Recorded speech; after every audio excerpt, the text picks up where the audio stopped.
If you just look at the human hand, you will notice that there are many joints in the human hand, and all of these joints can be a source of pain. But joint pain can happen pretty much anywhere in the human body. So here we have the knee joint, vertebral column, then the joints of the foot. Over here we see the femur, a bone that helps build the hip joint, and here is the shoulder joint. Those are all common locations for joint pain, but what could cause joint pain to begin with? Well, if you look over here, we have a list of diseases that are common causes of joint pain.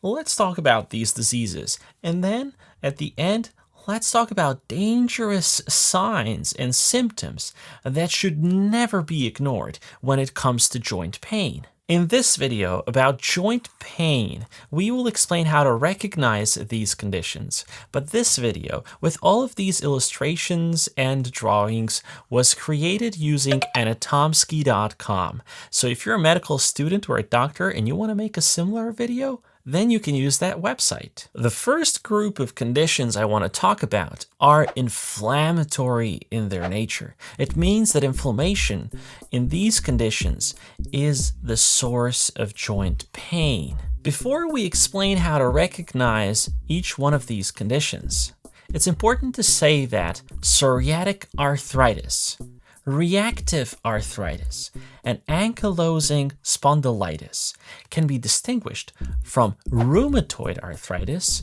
by negative rheumatoid factor results. The first condition in this list is psoriatic arthritis, and it's in this list because psoriatic arthritis can sometimes be hard to recognize.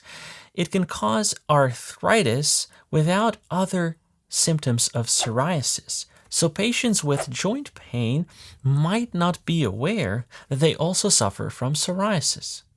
On the other hand, patients who know that they have psoriasis and they know that psoriasis is causing their arthritis, that is, inflammation of the joints, are sometimes not aware of the fact that they can also develop other joint conditions, just like all the other humans. For example, osteoarthritis, the most common cause of pain in the joints. So psoriatic arthritis might come with joint swelling, just like rheumatoid arthritis, but it has negative rheumatoid factor, and also it usually doesn't cause morning stiffness.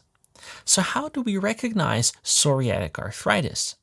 Well, we have to examine the skin of the patient. Normally, in psoriatic arthritis, we can find scaly red patches called erythema on the patient's skin. Sometimes they are not spread all over the skin, but on minor portions of the patient's skin. So psoriatic arthritis, besides scaly erythema, can also be recognized by the pattern of inflammation it causes. It usually affects small joints of the hand, and it does so in a very interesting way. It causes inflammation in one joint on one finger, then it affects no joints in another finger, and then all the interphalangeal joints of the third finger. Psoriatic arthritis should not be easily dismissed. If the patient experiences severe pain and inflammation, it can cause joint surfaces that in an X-ray scan, we don't see joint surfaces anymore, and we see something that appears and looks like a sharp pencil that is put against a cup. This can be extremely painful. Reactive arthritis can be recognized in patients who suffer from it because besides joint pain in the joints it causes inflammation in, such as the knee joint, it also causes the inflammation of the front protective layer of the eye. This inflammation is referred to as conjunctivitis. It also causes inflammation of the urethra, that is, urethritis. This combination of symptoms is very indicative of reactive arthritis, and patients often report a prior infection. That's why it's called reactive arthritis, because it is assumed that all the inflammation is a reaction to the prior infection. This, what you can see over here, is the vertebral column of the human body. As you can see, it has many joints. It allows us to stand straight, flex, and extend our back. But very often, patients report pain right over here in the lower back. Lower back pain will usually go away on its own. However, it should not always be easily dismissed, especially if it's caused by inflammation that is a result of a condition called ankylosing spondylitis. Inflammation caused by ankylosing spondylitis can be so severe that it causes vertebrae in the vertebral column to fuse with one another and create one large giant bone instead of being many separate bones. This comes with limited range of motion and back pain. So those were some inflammatory conditions that could explain joint pain and other symptoms that patients experience. But they all had one thing in common: negative rheumatoid factor. But you know what has positive rheumatoid factor? Rheumatoid arthritis. Joint pain caused by a rheumatoid arthritis is basically pain caused by an autoimmune disease. In rheumatoid arthritis, our own immune system attacks our own joints, and it does that in a particular way. Unlike psoriatic arthritis, rheumatoid arthritis attacks all the metacarpophalangeal joints equally, and it also attacks the proximal interphalangeal joints equally. We refer to that as asymmetric inflammation caused by rheumatoid arthritis. Rheumatoid arthritis can also cause nodules to appear in those joints, and these nodules can also appear on different places in the human body, such as the elbow. One thing that can always be done about joint pain is this, and you can also share this video so that people with joint pain learn about these conditions and how to recognize them. Patients who experience joint pain in their feet or in their knees could be suffering from crystalloid conditions.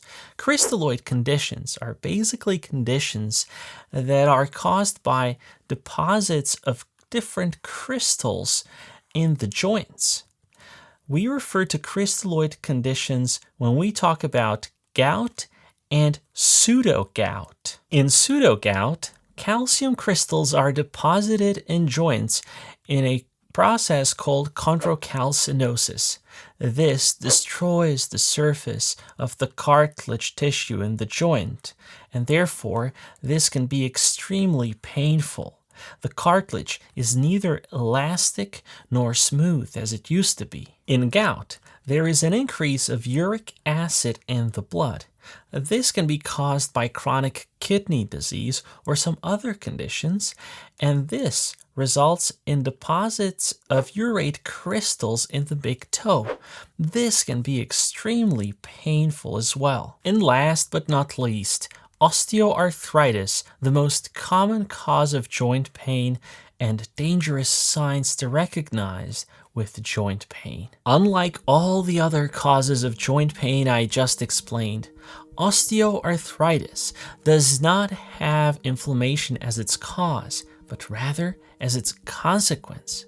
You see, osteoarthritis is usually caused by wear and tear in the joints that have to bear a lot of weight. So for example, the hip joint has to transfer all the force from the upper body down to the knee joint.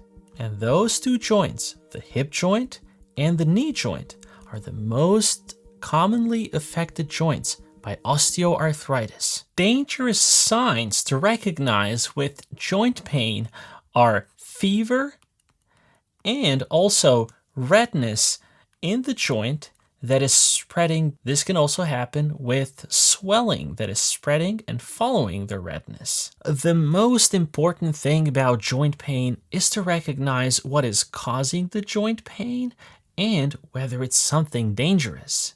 To learn about it, you can go to symptomsky.com. But if you're a medical student or a doctor and you want to make a video like this one, then you can go to anatomsky.com. And both can subscribe to our channel